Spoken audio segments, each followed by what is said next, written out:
परिचय। तनुज, तुम क्या कर रहे हो? मैं विज्ञान शिक्षण से जुड़ी डीवीडी तलाश रहा हूं। क्या तुम डीवीडी तलाशने में मेरी मदद कर सकते हो? अवश्य, क्यों नहीं। अमित, क्या तुम मुझे बता सकते हो? हाँ, अवश्य। ये डीवीडी इंद्रधनुष के पैटर्न पर क्यों चमक रही है? इस रंगीन चमक के पीछे कारण क्या है? ये घटना तरंगों के विवर्तन के कारण होती है। जब तरंग का तरंगदैर्ध्य वस्तु के आकार के क्रम में होता है, तब विवर्तन होता है। डीवीडी पर सटे हुए ट्रैक तरंग के तरंगदैर्ध्य के साथ तुलना कर रहे हैं। यही कारण है कि हम डीवीडी के रंगीन चमक को देख रहे हैं।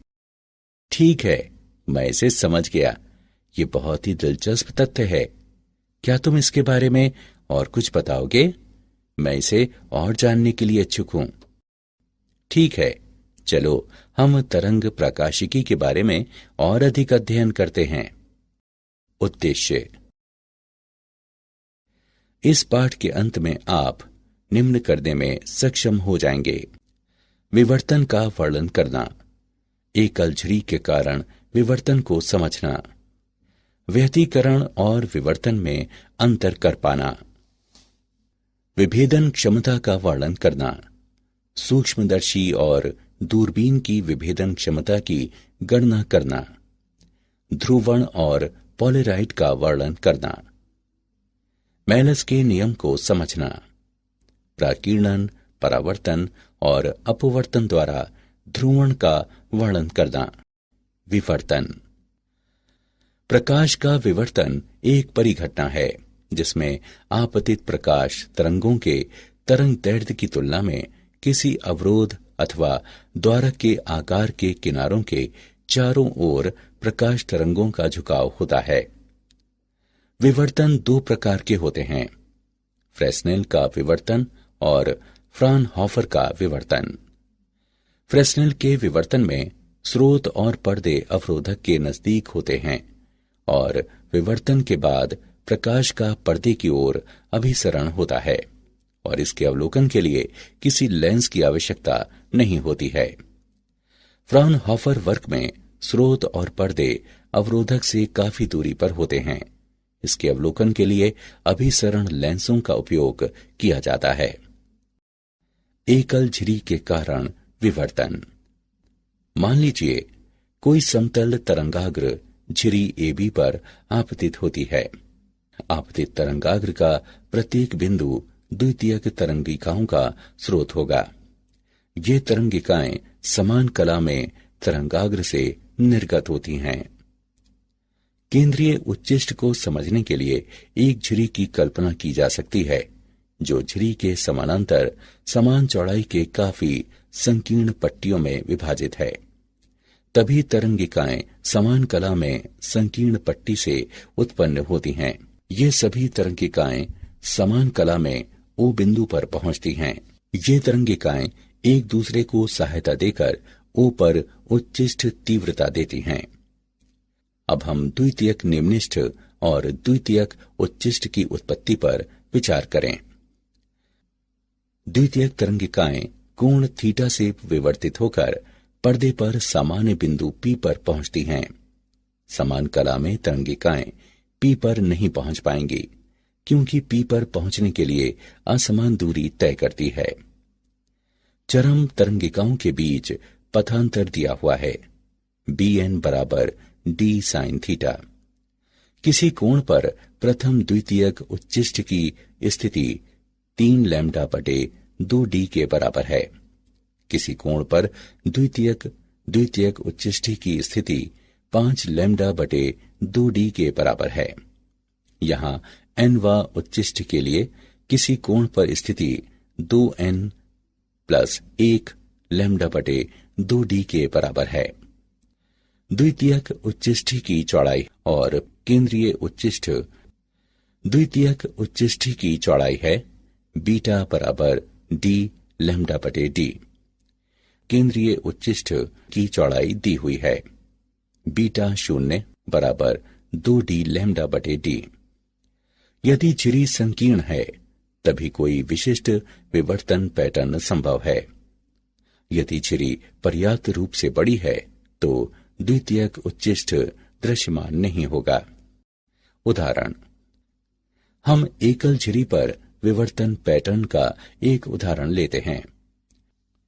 0.25 मिलीमीटर की एकल झिरी के कारण विवर्तन पैटर्न के केंद्रीय उच्चिष्ट और प्रथम क्रम उच्चिष्ट के बीच कोणीय प्रसार निर्धारित करें।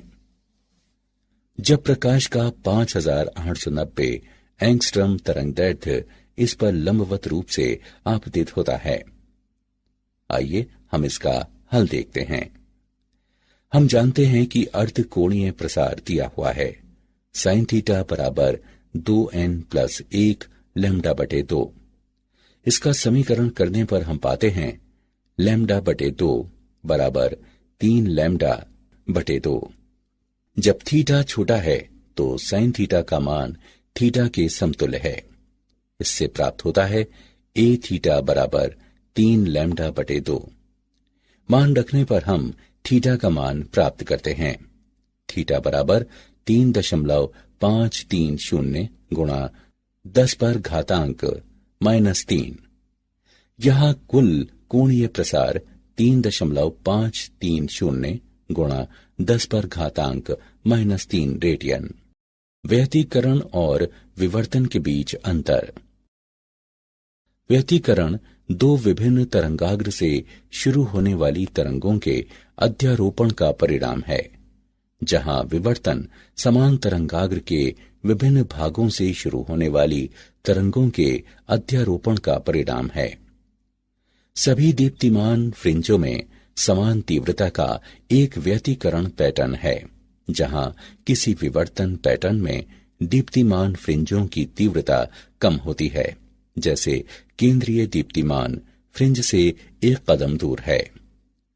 किसी व्यतिकरण पैटर्न में निम्ननिष्ठ तीव्रता के बिंदु पूर्ण रूप से उद्दीप्त हैं, जबकि विवर्तन पैटर्न में निम्ननिष्ठ तीव्रता के बिंदु पूर्ण रूप से उद्दीप्त नहीं हैं। विभेदन क्षमता। किसी प्रकाशकीय यंत्र की क्षमता जिससे काफी नजदीकी दो वस्तुओं के अलग बिंब उत्पन्न होते हैं, उसे विभेदन क्षमता कहते हैं। रेले कसौटी।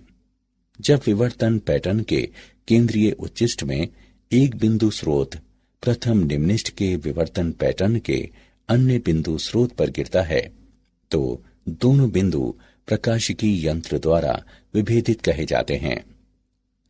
लेंसों की विभेदन क्षमता। लेंस की विभेदन क्षमता वो योग्यता है जो एक दूसरे से नजदीक दो बिंदुओं को अलग कर सकती है। विभेदन क्षमता लेंस के द्वारक का समानुपाती और उपयोग में लिए गए प्रकाश के तरंगदैर्घ्य का व्युत्क्रमानुपाती होती है। मूल्यांकन। आगे बढ़ने से पहले हम देखेंगे कि आपने क्या सीखा। सही विकल्प को उठाकर उसके संगत स्थान पर रखें। सूक्ष्मदर्शी की विभेदन क्षमता। सूक्ष्मदर्शी की विभेदन क्षमता को दो बिंबों की बीच की दूरी के व्युत्क्रम के रूप में परिभाषित किया जा सकता है, जिसे सूक्ष्मदर्शी द्वारा अलग किया जा सकता है। 1/Δd बराबर 2 म्यू sin थीटा बटा लैम्डा, जहां लैम्डा प्रकाश का तरंगदैर्घ्य है। म्यू माध्यम का अपवर्तक सूचकांक है। थीटा बिंब बिंदु से प्रकाश की शंकु का अर्थकोण है। म्यू sin थीटा अभिदृश्यक का सांख्यिक द्वारक कहलाता है।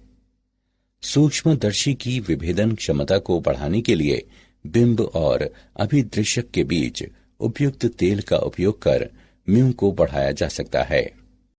दूरदर्शक की विभेदन क्षमता। कोणीय वियोजन से भी छोटे किसी कोण द्वारा विभाजित बिंदु सम स्रोतों को विखंडित नहीं किया जा सकता है। एकल प्रकाशिकी दूरदर्शक को 1 आर्क सेकंड से भी कम कोणीय वियोजन हो सकता है। किसी दूरदर्शक का कोणीय वियोजन निम्न प्रकार से दिया जा सकता है। R बराबर लैम्डा विभाजित डी, जहां लैम्डा अवलोकित विकिरण का तरंग दैर्ध्य है और डी सूक्ष्म दर्शक अभिदर्शक का व्यास है। परिणामी आर रेडियन है। कोणीय वियोजन से बड़े स्रोत विस्तारित स्रोत कहलाते हैं और छोटे स्रोत बिंदु स्रोत कहलाते हैं। किसी दूरदर्शक की विभेदन क्षमता दो विभिन्न बिंबों के बीच के कोणीय विभाजन का व्युत्क्रम होता है, जिसके प्रतिबिंब दूरदर्शन में पृथक होते हैं।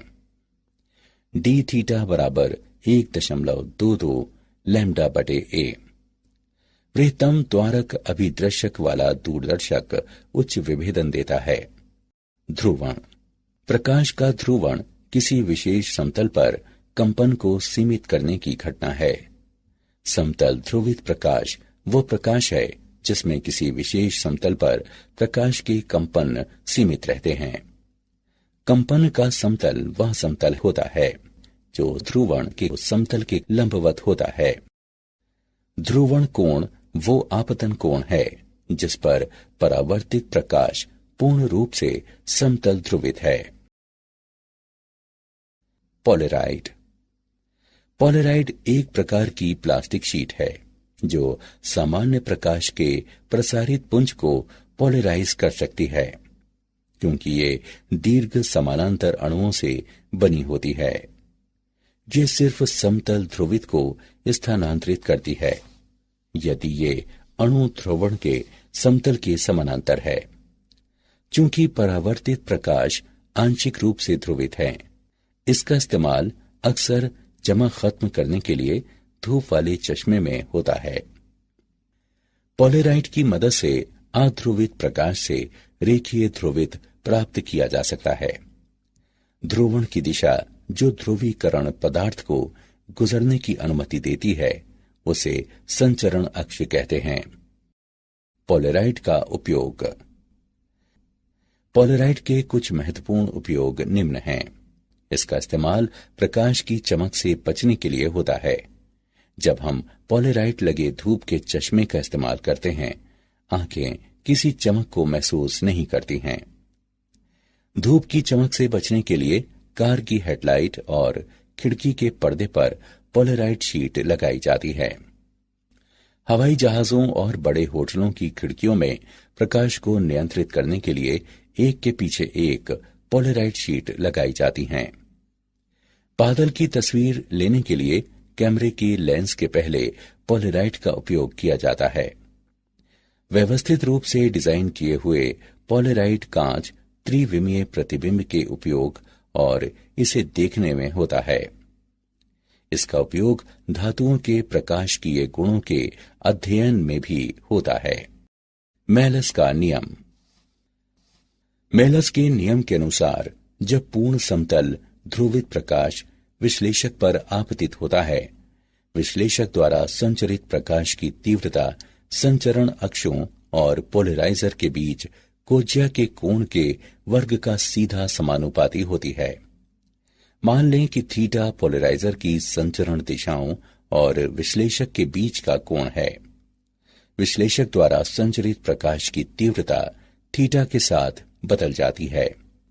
इसके अनुसार I बराबर I शून्य कॉस थीटा का वर्ग, जहां I शून्य विश्लेषक में प्रवेश करने वाले प्रकाश की तीव्रता है। प्राकीर्णन के द्वारा ध्रुवण। मान लें एक अध्रुवित प्रकाश y अक्ष पर भ्रमण करता है और गैसीय परमाणु A पर आघात करता है। परमाणु के इलेक्ट्रॉन आपतित तरंग के दोलन द्वारा XZ सतह पर दोलन करते हैं।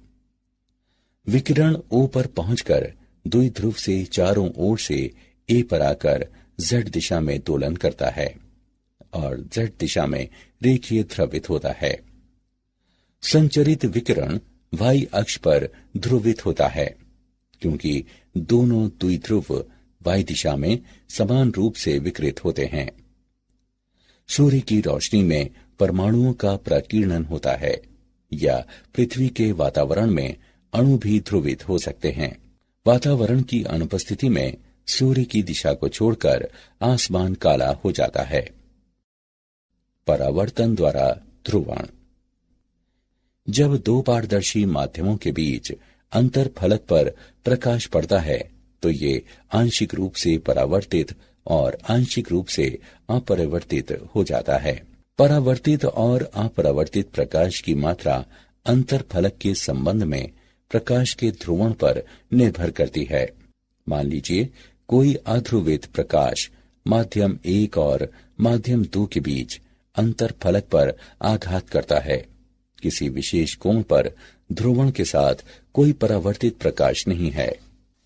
सभी परावर्तित प्रकाश आपतित समतल के लंबवत रेखीय ध्रुवित हैं। ये आपतन कोण ध्रुवण कोण कहलाता है। tan IP बराबर n, जहां n उस माध्यम का अपरिवर्तित सूचकांक है जिस पर प्रकाश का आपतित होता है। यह समीकरण ब्रीवस्टर का नियम कहलाता है। अपवर्तन द्वारा ध्रुवण।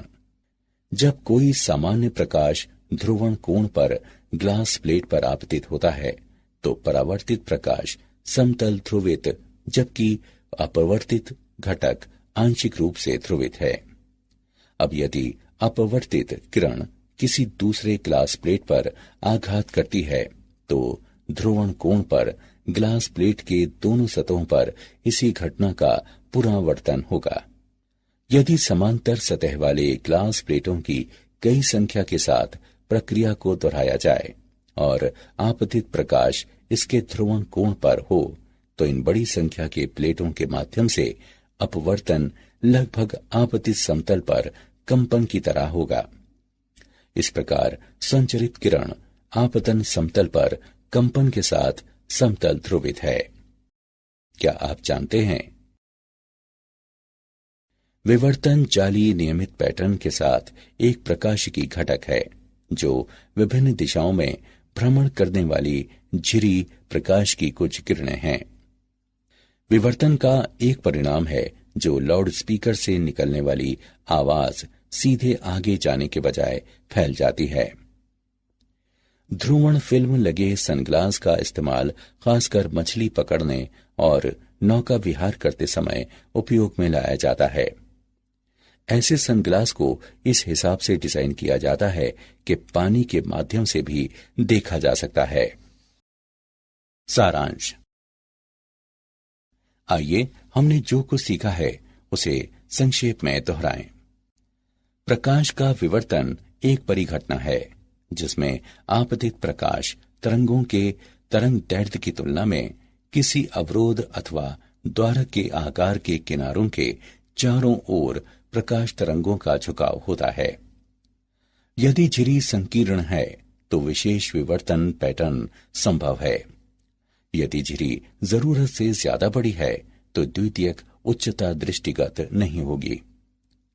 किसी प्रकाशिकी यंत्र की वह क्षमता जिससे दो बिंबों के प्रतिबिंब एक साथ काफी नजदीक बनाए जा सकते हैं उसे विभेदन क्षमता कहते हैं। किसी लेंस की विभेदन क्षमता इसकी वह योग्यता है जिससे दो बिंदुओं को आसानी से एक दूसरे से अलग कर सकते हैं। प्रकाश का ध्रुवण वह परिघटना है जो किसी समतल पर प्रकाश के कंपन में अवरोध पैदा करती है। मेलस के नियम के अनुसार जब पूर्ण समतल ध्रुवित प्रकाश विश्लेषक पर आपतित होता है, विश्लेषक द्वारा संचरित प्रकाश की तीव्रता संचरण अक्षों और पोलराइजर के बीच कोज्या के कोण के वर्ग का सीधा समानुपाती होती है।